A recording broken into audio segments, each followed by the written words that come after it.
Hey, this is Mark with Comic Experience Sci-Fi. I'm here with Dustin and Mike of the Astronomicon fame. How you guys doing? Very well, are you? Good. I'm doing really well myself. Tell me, how did you guys get started into doing these cons? Okay, you want me to do it first? It really breaks down to us and Twisted and George.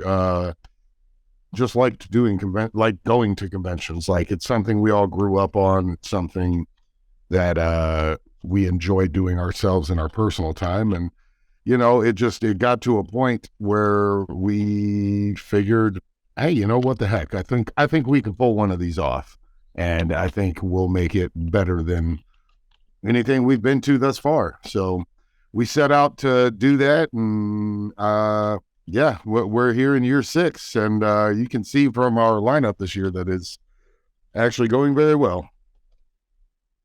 Yeah, well, for kind of being kind of sort of newcomers to the convention game here, you guys have brought in some really impressive guests. How did you guys pull that off? That's all Mike over there. Newcomers, at what point are we no longer new? It's Astro 6. We never missed a beat. We had one pre-pandemic. We had one after the pandemic. I wouldn't even say pre-pandemic. It's just before it happened. It happened and one February, the second weekend of February in 2020. Yeah, so we were the only convention to happen in Michigan in 2020, just by happenstance. And the guests that we get is a combination of 3 things: luck, hard work, and persistence. The way that we present ourselves at our show. I feel like we do a very good job of accommodating our guests, taking care of them, making sure they know we're there for them, treating them like the celebrities they are, and just kind of providing a fun, all-inclusive atmosphere for everyone. I agree with that. So we all know that Motor City Nightmares has been around for a while. Now, was that the convention that you felt that you guys could try to, I don't want to say compete, but use it as a model for your shows? Not at all. No. I live in Novi. George, the third pillar coordinator of the behind the scenes stuff, he lived in Northville. He loved Motor City Nightmares. I love Motor City Comic Con. I'm more pop culture, wrestling. He's more horror. And so we've seen them both for, Motor City Comic Con's 30 years deep. Nightmares is 10, 12 years deep, possibly longer. Because of the Twisted music side of things, we were guests at Walker Stalker. We were guests at Days of the Dead. And truly, Days of the Dead is where we fully got our concept from. Where we understood it at that point. Yeah, that's when we're like, we could do this. From there in 2017, I went to Grand Rapids Comic Con. We went to Great Lakes Comic Expo, or Great Lakes Comic Con. Or how we went to... So we went to a dozen shows in the Michigan, Midwest area, and took what we thought were the best parts and kind of put that together and presented Astronomicon. Because we wanted Astronomicon to be the best. Like that's what we pride ourselves on. We want to be the best. We want to give the fans the best experience. We want the guests to go away every year being like, I've never been to a convention that treated me so well or just had everything on point. And that's what we strive for. The best experience that you could possibly get from all sides of it. Well, you're the convention goer to the celebrity to the venue, even to our volunteers and employees. Like we want to make sure everyone is taken care of. This is an experience. This isn't just something we're like let's throw our hat in the game and see if we do it. We knew we could do it. It was just a matter of how we were going to do it. So you have a lot of vendors there. What are some of the most some of your favorite vendors that come to your show and set up? State of Comics. Any comics for sure. They're a Nirvana. little comic book store, Plymouth, Michigan. We've done a lot of stuff with them. Done some in stores with them. We brought Darby Allen and Jake the Snake to their store. Yep. They're huge, great variety, comics, toys, Pokemon cards, which is why they're my friends. Other vendors, Nirvana. Yeah, Nirvana has been there since year one. inception, and they have a huge booth, and it really goes to a lot of our fans with the toys and whatnot that they like to come out for. Source Point Press is another one. Yeah, Michigan-based comic book publisher that also publishes Haunted Highlands, which is Twisted's comic book. but even going off of some of that, like there's certain artists and things that I like to see too. I think it's Morbid Curiosities. Has a lot of kind of taxidermy stuff, like weirder in the horror realm, but kind of in the gothic realm too, which I kind of enjoy that stuff. I bought a snake in a little jar last year from him, and he's been there, I want to say, since year 2. And Zachariah? yeah, Zachariah's Morbid Curiosities. Inception. Yeah. And since inception. So yeah, I do like going by and seeing that. Love about our most, we'll say 80% of our vendors took a chance on us year one when we were brand new to the game. Nobody had ever heard of us. Yeah. And so we have that loyalty to them to always offer them the space. You took the chance, so we're gonna make sure that you guys are always taken care of first before we ever bring in a new vendor or something like that. So yeah, we definitely have ties to 80% of our vendors. Like, we know them all. It's almost like a little family of it now. You just walk in for, oh, hey Bob, how you doing? Oh, good to see you, Chris. And it's the same people every year, but somehow still seem to bring something new to the table every year. Yeah, they all want to do that too. Like, oh no, I got something cool I made just for Astro this year. Like, oh, that's awesome, man. I like hearing that. Special T-shirts or collectibles or something that they themed around Astro, and I think that's pretty cool. I hear CGC is going to be there with State of Comics to help people send in their submissions to get graded.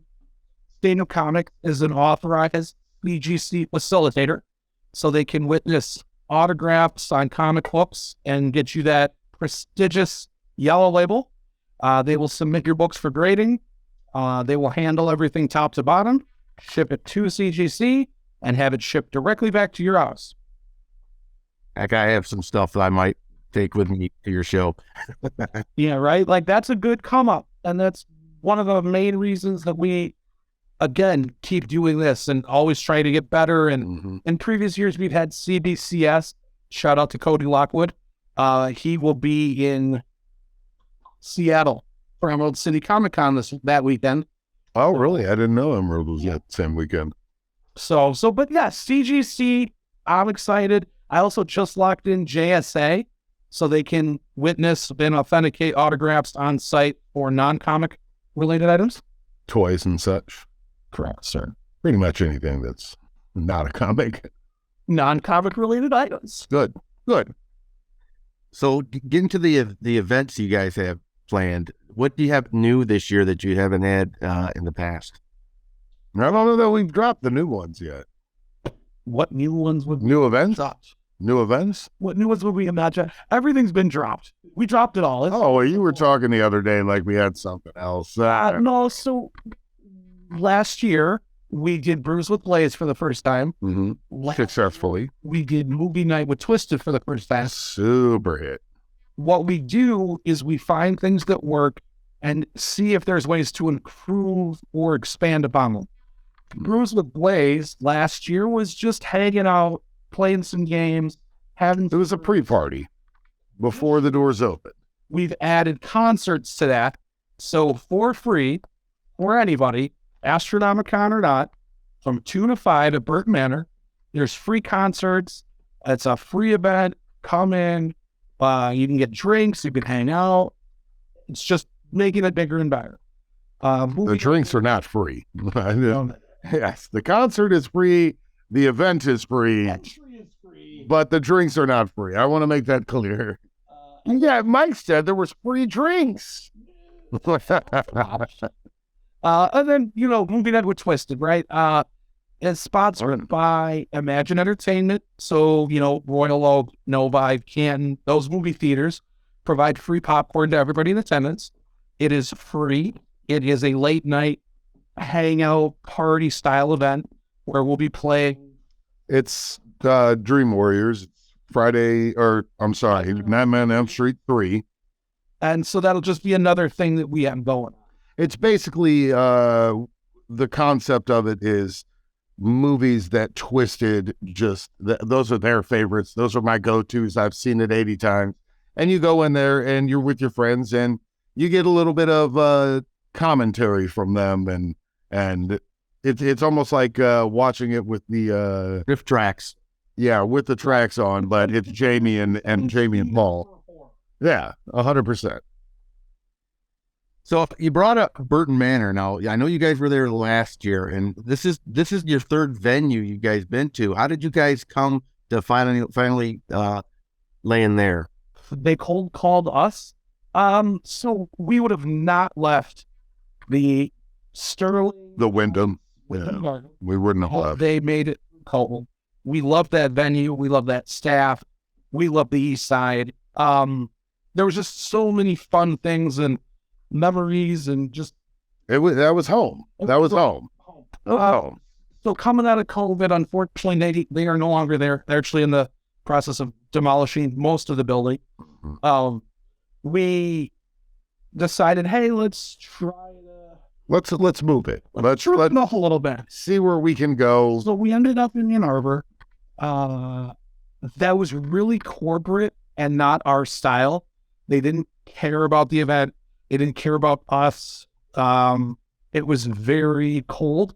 And so we knew, as much as we cared about it, you could tell that like you're gonna tell me whatever I want to hear until it happens, and then you're just like, yep, I don't care. Like, oh, that's to whereas the Wyndham was always like, no, like we need to make this happen. We need to make things right. We need to whatever it may be, We care about the fans and the attendees, and we want to partner, not just rent it out. Yeah. And then we get vibes from front desk staff. And when you have front desk staff treating the attendees less than hospitable, it's obvious they don't want you there. He's being nice about it, but I am. So I actually had a baby shower at the Wyndham, or at the Burton Manor in 2016. Mm-hmm. Never thought I would do anything there. Didn't think it was as big as it is. The owner, reached out to us, said, hey, I'd love to have your event here. We went there, and it was George and I, and we were floored. And then amazing space. Dustin came to town, and it was sectioned off. And if he got there, he's like, this isn't big. And I thought, oh, just wait. I didn't see it. I couldn't vision it because they close it all off into 6, 7, 8 different rooms. And he just walked me through, and I'm like, honest, man, I don't know. I don't know that I'm feeling this one. And then not there the Wednesday to put the tables together. When everything was open, and I'm like, oh, yeah, I like this. And so, yeah, it is really nice. And I could cram more vendors in. I could cram more artists in. I could make it 8-foot aisles and make it, nuts to butts. We have a lot of room there. That makes it less fun. 100%. I hate it when it's like table, human being, table, and there's no room to walk, and you're waiting to like awkwardly. If I have to sidestep someone and my belly rubs any part of anybody, I'm disgusted with myself. I'm like, there's too many people. There's not enough space. So that was definitely something that we all decided, like, we need bigger aisles. We need, and so we left them at 12 to 15-foot aisles, 18 to 20 in certain spaces. And last year I noticed there was a little bit of a tightness in the artist area, so we changed that around for this year. It's all about seeing what we can improve on. Growth, improvement, and overall experience. But Bird Manor's our home, and we love them. They're great people, and we'll see everybody there next week. Next week? Oh, why'd you even say that? It's coming up. Now tell me, you guys have another stellar lineup coming here with the guests. How did you guys go about grabbing the whole Kevin Smith gang, USQ universe people? How did that come about? Well, that's something that Mike has been My dream. trying to get this almost since inception. I know first year he knew he couldn't bite off that, but Mike wanted that. The twisted side of things. We were guests at Walker Stalker this week, like this last 3 days, 8 years ago. Mm-hmm. And it was all AMC guests. So comic book men were there. It was Ming, it was Mike, and Brian. And I'm a huge Kevin Smith fan. I love Clerks 2 was my favorite of all. Tusk. Dogma, Mallrats. Oh, Mallrats. Such a good one. So Chasing Amy. Mm-hmm. So with that said, I was like, oh, I'm going to go meet the comic book men guys. And I didn't even have my wallet with me. Only Ming was there.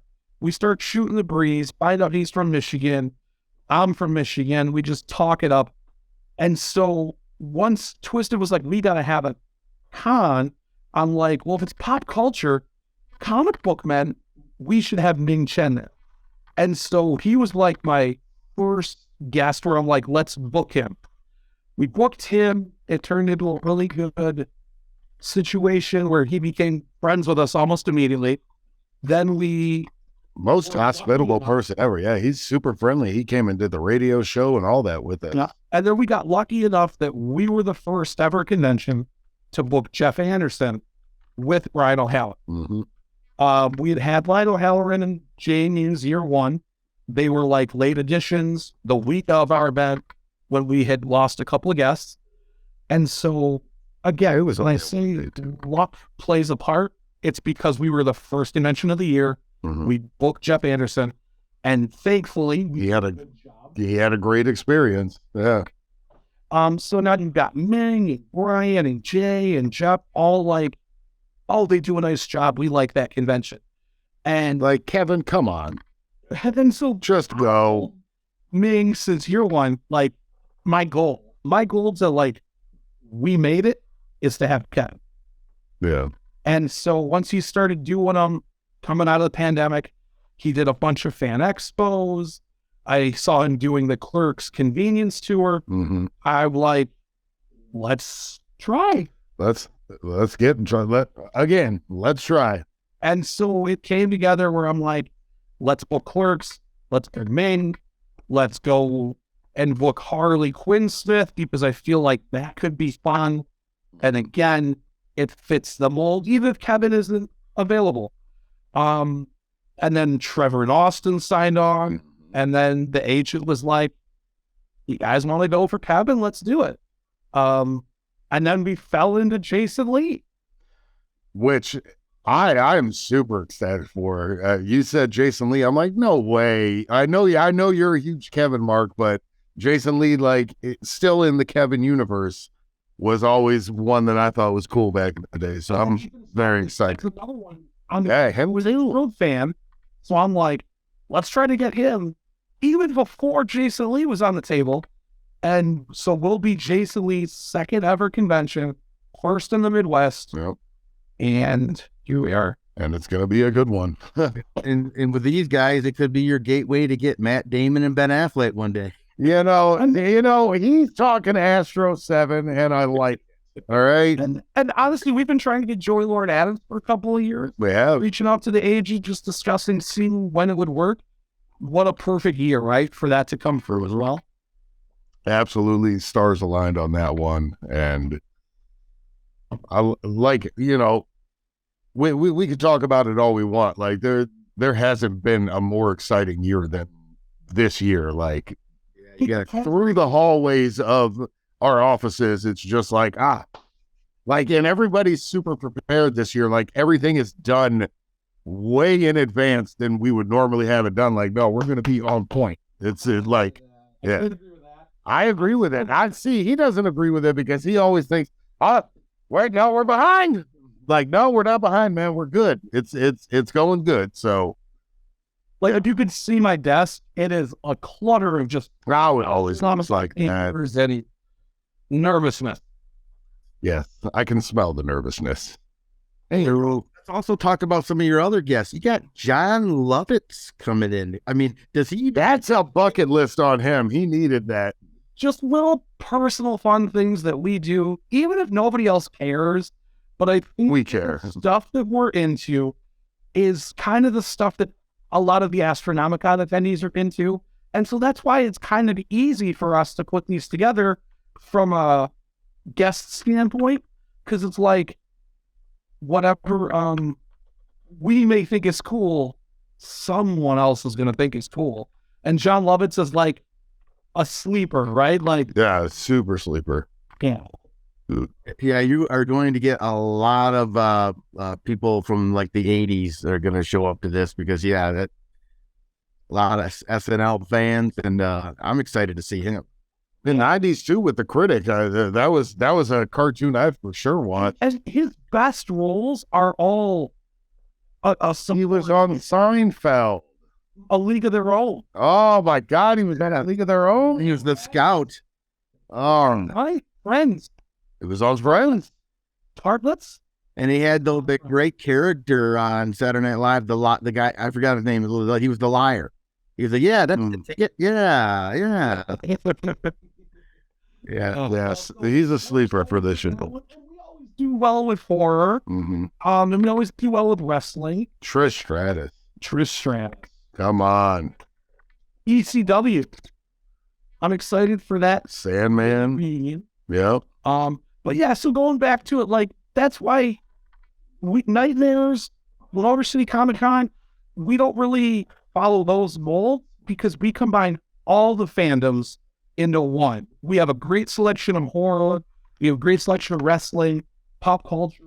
I would say they all have their part in a shaping of what we saw Astro to be. Yeah. Like, that's what it was. We wanted all your best parts, all the things that you knocked out of the park. We're like, oh man, that's great. All the things we feel that you did not knock out of the park, that's what we moved on. Like, nope, we want nothing but excellence. We want nothing but the perfect moment, the perfect experience, the perfect weekend. You know? Yeah. Another thing I like to see at a lot of these cons is the cosplayers. Now, what's you have the contest, obviously. What is the prizes that you're giving away for the cosplay contests? Go ahead. For the kids, every kid who enters the kids cosplay contest walks away with something, just because they all spend time and effort and put themselves out there, and they should be rewarded for their efforts. The top three obviously get, first place gets a huge bag of goodies. Yeah. Obviously, second and third place are getting something as well. For the adults, we give away cash. First place is $300. cash. Yeah. Second place is 2. Third place is 1. And I feel we have a phenomenal cosplay contest and program because of this usual studio. Absolutely. Ashley is amazing at what she does. She's an amazing cosplayer, and she's been in since inception too. Yep. So she came to the first Astronomicon as just a fan. Yes. Yep. And just was Kind of took it by the reins. Like we asked her for her help, I believe, on the cosplay contest. for year 2. That was year 2? Yeah. So she came year 1 just as a fan, loved it, reached out, said, hey, I like what you guys are doing. And I would see her at conventions, and then we just kind of, I like what you can do, and I think I can help. and she made it tenfold better. 100%. Then we have the Guardians of Hope. They are another cosplay group. They'll be on site. We have had the Ghostbusters since before year 1. That's true. I was a fan of theirs, just seeing them at conventions, even when they would just wander around. And then we have the Finest, the G.I. Joe cosplay group as well. And then a plethora of other random cosplayers that are coming from all over to show their stuff. Yes, I agree. So you guys obviously are growing every year. Where do you guys see yourself in the future in terms of venues and Honestly, it's the hardest part is finding a bigger venue. Finding a bigger venue that is not another. Como Hall. All right, just So let's I give me my money and I don't care. Yeah, and I think that Birdman will be our home for a couple of years. Once we have an issue there and I'll grow it, that'll be a discussion we'll have to have. Some we're gonna have to, some we're gonna have to cross when we get there. But Burton is our home for now. do you guys have any like bucket list celebrities that you can discuss on who you'd like to have attend in the Of future? course, they're not necessarily attainable. Right? I would love to get Jerry Seinfeld. I would love to have him there, but I'm not paying his money for that, and I don't even think he would come out for it. So a realistic one that Dustin and I are both a fan of, John Leguizamo. Oh, that's a bucket list. That is both mine and his, like, almost number one. Like, we need him here. I would love to have Jonah Hill or McLovin, Okay. just because I'm a fan. Well, I'd take McLovin. Jonah Hill, I think, again, another unattainable. Like, No Michael Cera. like Michael Cera, but I don't. Got to get Emma Stone too. Come on. Oh, I would love Emma Stone. They're touchable. Let's have all. Right? Let's get them all. We're gonna get De Niro there too. Come on, But I guess to go to the point where certain, Tom Hanks. Let's get him in here. yeah, those Yeah. actors that you're not gonna touch. Yeah, I'm sure. 100%. Not gonna get a Tom Cruise, and you're not gonna get Brand.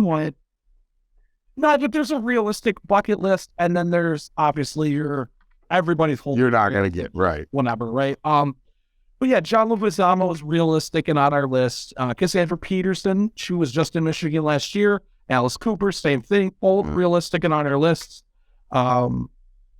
Bruce Campbell's on our list. Bruce Campbell's been on our list for a bit. Yeah, we would love to have him. Hello, in April. So yeah, I mean, we've got lists and ideas, and I mean, we've already discussed who our headliners could be for next year, to the point where we talked about it this week. So there's plans. There's always thoughts of how can we get it bigger and better next year. I have And suggestions too. So, well, let's hear them. Let's hear them. What do you got? I mean, I was a big fan of the Stuart Gordon movies from the '80s. With Jeffrey Combs playing Herbert West in the Reanimator movies, and then From Beyond. Barbara Crampton was in both of those movies. I would love to see like some kind of reunion with those two movies, since they did have like two actors that were in both. Ken Foree was also in From Beyond. There's one reunion I was always fantasizing about, but would be the Stephen King TV movie Salem's Lot. There's not too many of those actors still around. You still have David Soul and Bonnie Bedelia. One of them just passed away a few weeks ago. Lance Kerwin, who played the young man in the movie, Mark Petrie.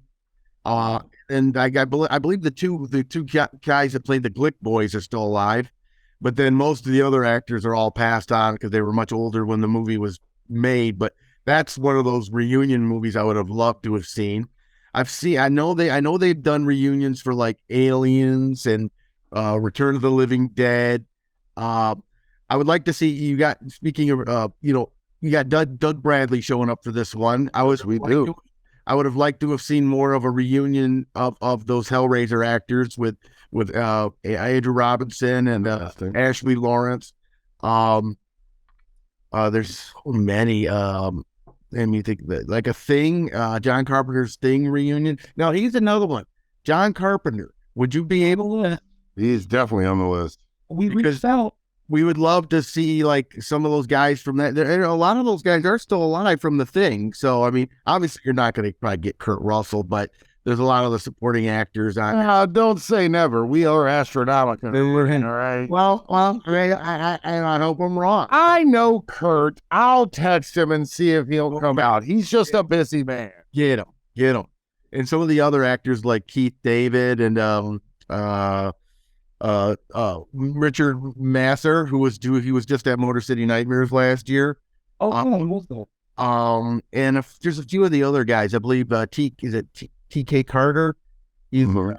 And then a few of the other actors. I can't think of their names. I know Wilford Brimley's not with us anymore, or Donald Moffat.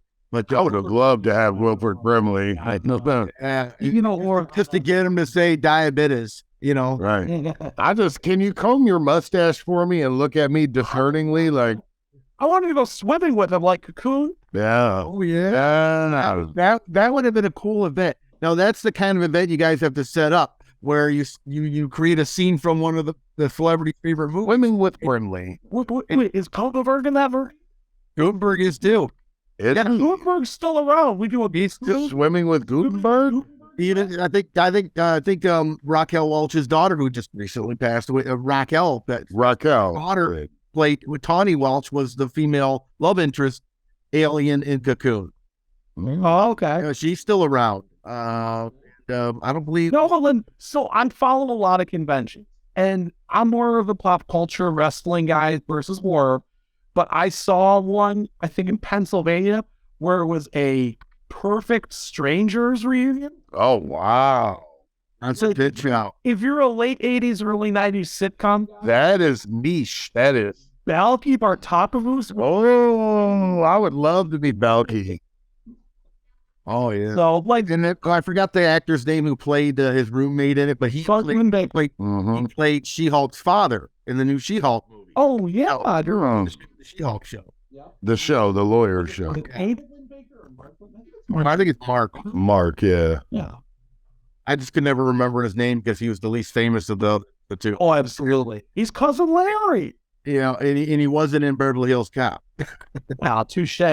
You know who else I've been trying to reach out and get lines on forever to get Deborah Jo Rupp and Kurtwood Smith.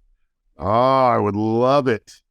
I would love it. Kurtwood Smith would work because of RoboCop. I mean, that's true. Yeah. But it's And it was they're not just gonna start all of that 70s show like Mia, fucking Ash. Come on, give them to me. I need them all. Kurtwood Smith was also in Star Trek: The Undiscovered Country. Played the president of the Federation, the guy that Kirk saves at the end. Uh-huh. That was Kurtwood Smith on Jamaica. Minimal. I know my dad used to watch Star Trek, so I know minimal. I know references. Okay. Yeah, he would be a great one to do too. I mean, there's so many actors. You just have to do the Every research. month, if I had the means and just knock them all out. We got the drive to do it. We don't have the means to do it. Once a year, that is what you get. It's a lot of stress. It is. Now you guys aren't going to do the two shows a year like the Motor City Comic Con has been doing lately. I would honestly love to. I've suggested it a couple times. I suggest we take it on tour, but like we all have real jobs in the real life. So I mean, this is very much real. I'm not downgrading what this is. You too. I mean, yes, we do. Also, from a operation standpoint and our structure, we also assist in putting on the Silver Screen Convention for Ice Mine Kills in Boston, in Danvers. Danvers, Massachusetts. All the Boston people are going to be like, Danvers isn't Boston, all right? Get it right or pay the price. Well, no, doing two in Michigan with everything else that's going on, like you said, you've got Motor City doing two. You've got Michigan shows out with convention. Yeah, that's this weekend. Great Lakes, he does like four shows a year, too. Yeah. Like 3 small ones and then one big one. Yeah, and so he's got the big one this weekend, then we've got Astro next weekend, and then Motor City Nightmares of like last. Stop saying Astros next weekend. It's terrifying. Next weekend? And then, yeah, I know the Motor City Comic Con's doing two, right? They're going to do May 19th, 2021, and October. That's both Nightmares? Well, Or is that? Comic Con. Those are the big boys. Oh, shit. Plus, there's YomaCon. Oh, I'm sorry. I didn't know about the press on that. I know that's not like Metro Detroit, but when you look at Michigan as a whole, there's Capital City. A 2-hour drive ain't nothing. Really cool con and flat. No. There's really cool. There's C4, Cherry Capital Comic Con, Traverse City. It's just a lot, and I feel like if we focus our energy on one, I'd rather have everybody come to one then split our attendance between two. Because I don't think we're going to double. At least until the point where like it's seeming to outgrow. So you're like, well, maybe if I do 2 a year, I can split that because more people, it'll be something different. Some people go to bowl, some people pick and choose. It will probably get to that at some point, probably sometime in the next 10 years, to be realistic. Oh, let's say 5 years. Let's say 5 years. A bigger venue. Sure. Probably 5. Probably 5. If we keep going at the pace that we're going and with the drive that we have, I'd say 5 years easily. Because even at the Wyndham at year 3, we knew we might have to, not even might have to, we're going to have to move. We knew. But that's a good problem to have. Well, I don't mean to cut everything short here. It was a pleasure to speak with you guys. And again, your show is March 3rd to the 5th at Burton Manor in Livonia. And Dustin and Mike, it was again pleasure to speak with you guys. And this is Mark with Comics, Beer, and Sci-Fi. Thank you for having us, brother.